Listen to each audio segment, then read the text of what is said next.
Hey beautiful people, it's another episode of Relufe BuzzZone, and of course if it's BuzzZone o'clock, you know what we talk about is entertainment just all day long. And of course we always start with the Just Zone, followed by the trendy or trashy, and final stop is social media scoop, which is that one post that of course got a lot of reactions on social media for the week. My name is AY with the double O, and of course I'm here again to give you all of that energy, ginger. I mean, from celebrity gossip to scandals, everything that happened basically during the week in that media entertainment space. And of course, I'm starting with the Just Zone, and my first stop here is about Tems, who has said, "Stop looking at my backside."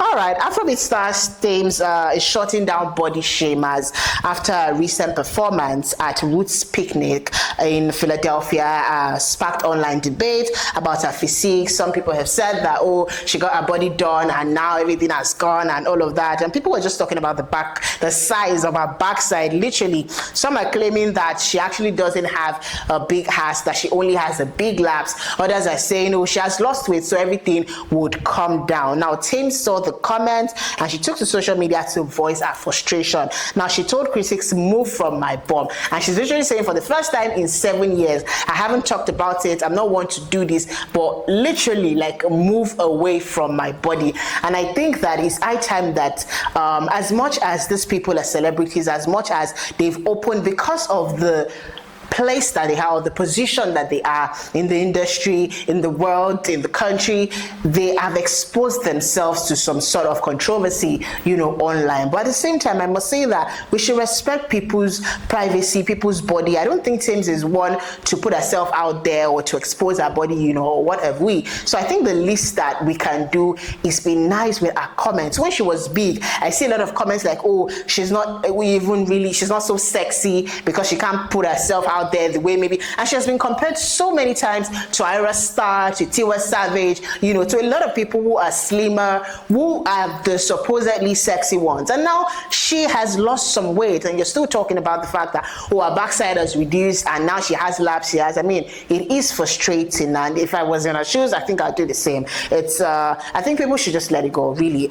Away from that, now this one came as a shocker to many people during the week. Nollywood actress Abiola Adebayo has announced a separation from her husband Oluwaseyi Akinride on Instagram, and they got married in 2021 April, and their union ended last year April, and she said it. So that's 3 years literally into the marriage, and Abiola mentioned that they've decided to co-parent their son maturely and peacefully, and she wished him a happy birthday, and she posted a picture of him and her son, and all that. And now this is one shocker, because Abiola is one to the word is not meddle, to intervene, in people's issues.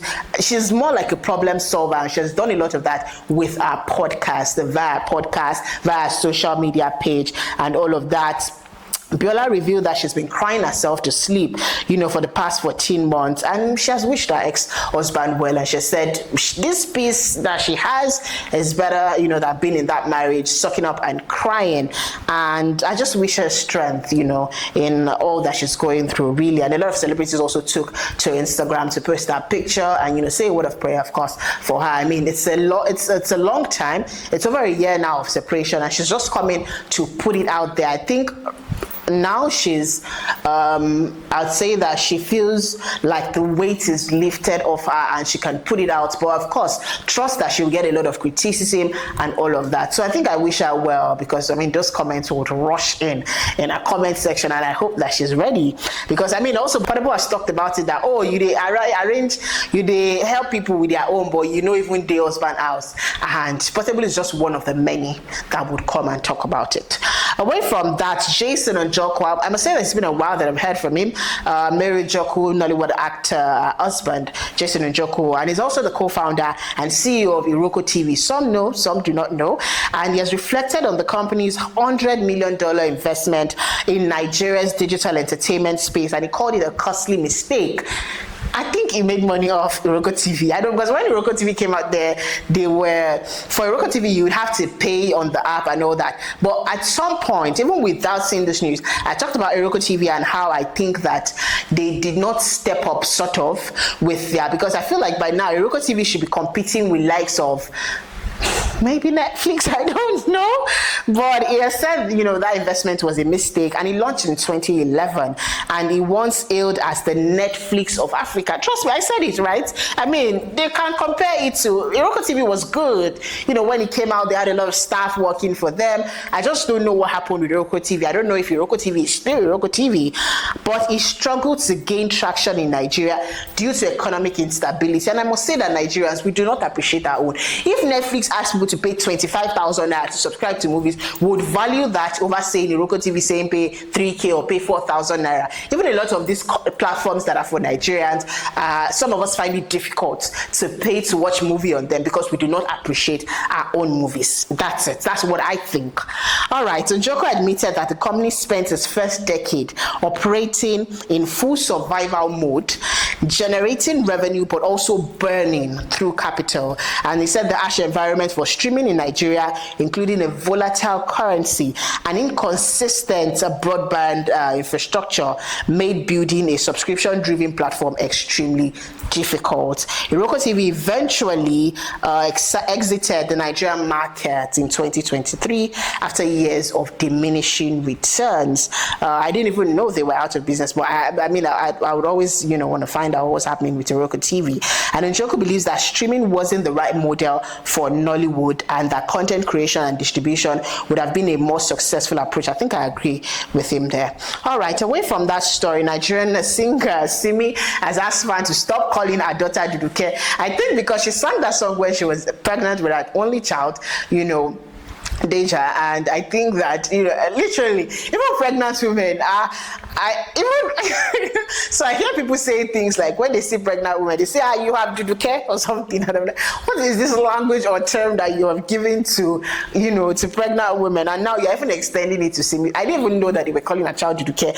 And she was like, it was of course popularized by her 2020 hit single, and she explained that Duduke was inspired by the sound of a heartbeat or drum beat, not meant as a child's name. And she expressed that dislike for the nickname, saying it doesn't mean anything to her, and fans have been calling her daughter Adejare Duduke for the past 5 years, connecting it to her song announcing her pregnancy during the COVID-19 pandemic and all that. And she said she understands that the nickname comes from a good place, but she wishes that people will stop calling her child Duduke. Please guys, leave Simi's daughter alone. She has a name, it's Adejare and not Duduke. Away from that story, all right, this one was funny. I've not seen the movie, by the way. I just saw a clip from it where I saw Gentle Jack after a very long time. Gentle Jack, I am highly embarrassed, I must say. This is just my honest opinion about it. After not seeing you for a long time, you come back with a movie titled Very Dark Man. What is going on? So VDM himself has expressed disappointment over a Nollywood biopic film. Don't let me say VDM is not worthy of a biopic, but it's all good.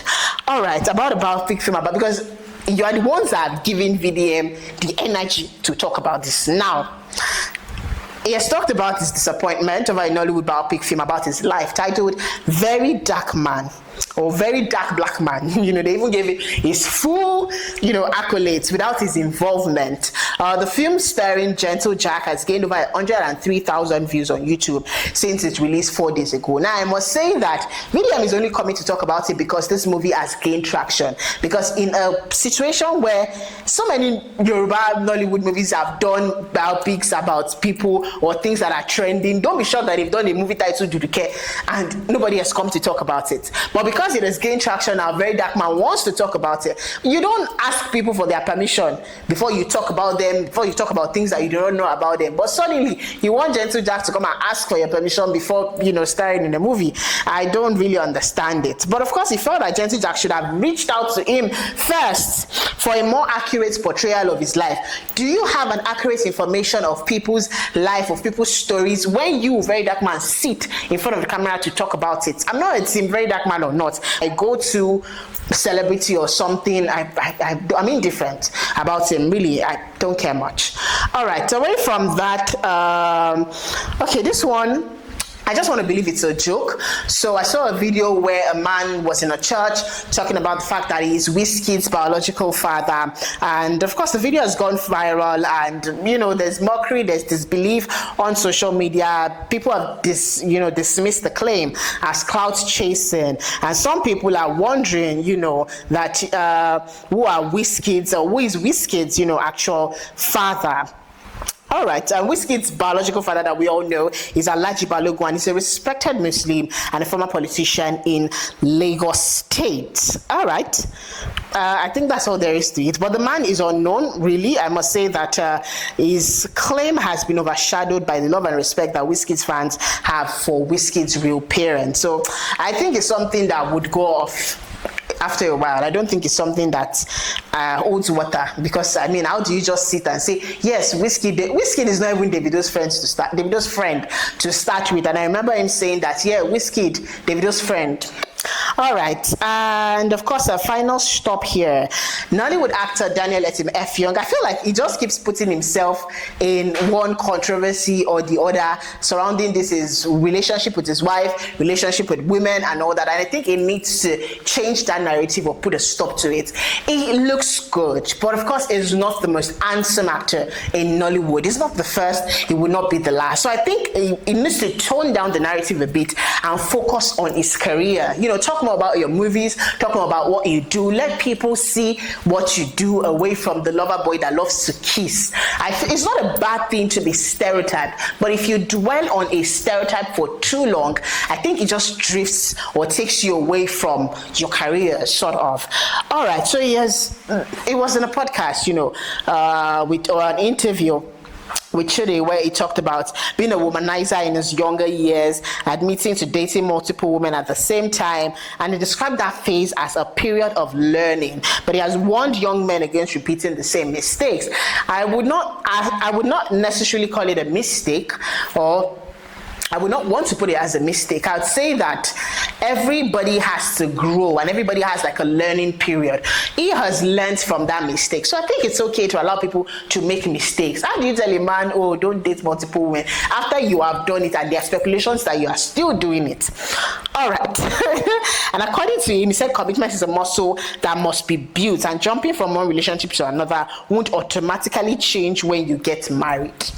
Okay, Mr. Etim Effiong, have you changed? All right, Etim Effiong has advised young men to develop healthy relationship habits early on so that it doesn't affect them in marriage. I think he's just saying that he's just using himself as an example, sort of with speculations here and there about, really liking his wife, not putting his wife out there. And I think sometimes we try so much to please the general public that we forget even ourselves. I think you should really stop with this narrative of lover boy, I love to kiss, I love my wife, irrespective of what you say, and all of that. I think he keeps throwing his wife under the bus like a million times. And I like that the woman comes solidly behind him to say, what?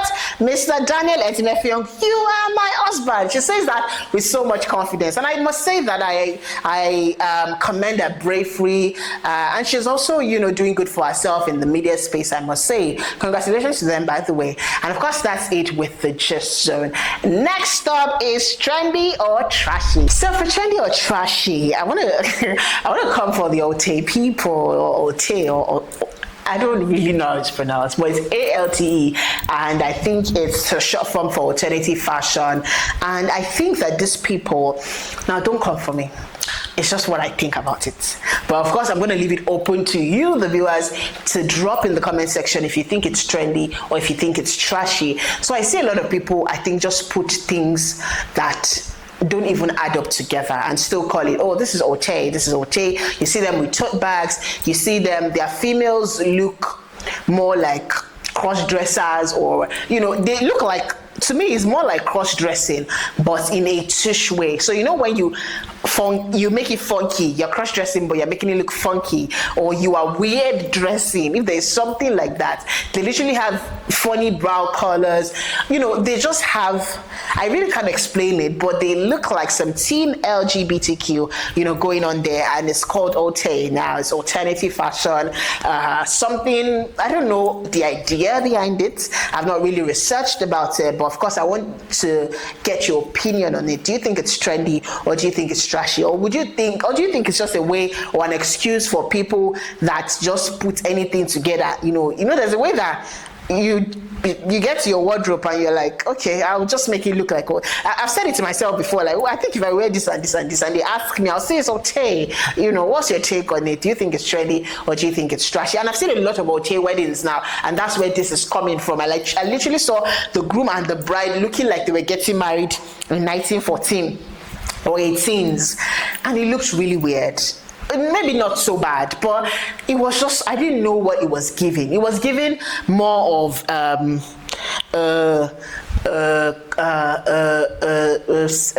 don't know how to explain it, to be very honest. I don't know how to explain it, but it was giving fetish. That's the word. It's giving fetishism. So what's your take on it? Do you think it's trendy? Do you think it's trashy? Let me know in the comment box. And of course, the final stop here is social media scoop. Now, what is that one post on social media during the week that got a lot of reactions, comments, and what have we? And this one is with Mercy Johnson and Angela Okore. And I must say that Angela Okore is one controversial person. I don't really think she's okay like that, because I know that she just comes out to put a lot of things out there on social media, and I'm like, what's going on with this auntie? You know, there was the time that I think it was a sad one then, when she had she was shot, you know, in several places, in several parts of her body, and she was literally pointing to her eyes like, oh, you know, they shot her in the eye, like her face was bruised, and she was like, these are bullet wounds. And I'm like, how? So I think since then I started to sort of immortalize her, like, if you have gone through this and you are still alive, I must think you must have some ajesara in your body. That's like, you must have eaten some concussions in the past that you're not telling us about. But she has come and Mercy Johnson to say that, and it started with Mercy Johnson talking about having a cancer scare, and then Angela Okore came out to say that she has heard that Mercy Johnson is sick, and that she has forgiven her, and that Mercy Johnson should also seek forgiveness from the other people, you know, that she has offended. And I like that Regina Daniels, of course, is a Mercy Johnson girl, and she has come out to defend her mama, after which Regina Daniels said, let your age reflect your reasoning. A girl who once admired you at 6, literally the age of 6, now sees you as, you know, and she was like, she's sorry, with all due respect, Auntie Angela, you dey mad. I beg you, forgive, because for this side, we know they forgive. Continue, and while at it, don't forget that, don't forget say she get pikin wey dey gidigba, no dey shalaye. And you know, a lot of that. And it was just a lengthy post as well from Regina. And the comment section, let's get to the comment section. First one says, Regina is winning, that Angela Okore should reply quickly. I mean, our English, they owed you, because I mean, Angela Okore is more like a pidgin girl, and someone said aura for her. No, so that is aura for aura. But a lot of people have just said a lot of things, and someone said, I literally thought it's aura for her, but I think this is a joke. Anyways, someone says, now Regina, they win. Another one says ogbono for ogbono. Basically, it means what you give is what you get. So I mean, this one is real ogbono for ogbono. You drag me, I drag you. I beg, we're waiting for Angela's reply. Make it sure out past Regina own. Regina delivered a polling unit. I think I agree. Regina really delivered a polling unit, because she gave her auntie big time. Someone says I support Regina Button. Someone says Regina the vex. So wow, egusi for egusi. Imagine small pikin where they come your house as toddler, dragging you like I better pass my generator for Oshodi under bridge. Jehovah. Another one here says that the road I have walked, the milestone I have built with grace and not disgrace, are places your bitterness would never carry you. And Regina's words, those words carry weight, serious weight. Trust me. All right, another one here says Regina 10, Owerri Cardi B is 0. So Angela Okore is the Owerri Cardi B. Someone says, if not the basmati rice where Regina cooked this night, waiting for it for dinner. I think it was Angela Okore that also said something about basmati rice. You know, I can't really remember why people call it basmati rice. I don't know, because there's nothing like, it's not pronounced basmati. It's basmati rice. All right, someone says who they count scores, I beg who they lead. But I must say that I think that Regina delivered this polling unit, she won. If there's going to be a reply from a response from Angelo Curry, we do not have that yet. But of course, with that, we have come to today's edition of Relufe BuzzZone. And trust me, I have enjoyed this episode as much as I think you have. And if you did, and this is your first time watching this video, please click the subscribe button. Subscribe to Relufe TV. Please follow us on Instagram, on Facebook, on TikTok, across social media platforms, and on X, of course, it is at Relufe TV. My name is AY with a double O, and of course I'll be doing this again next week, of course, on Relufe TV. Bye guys.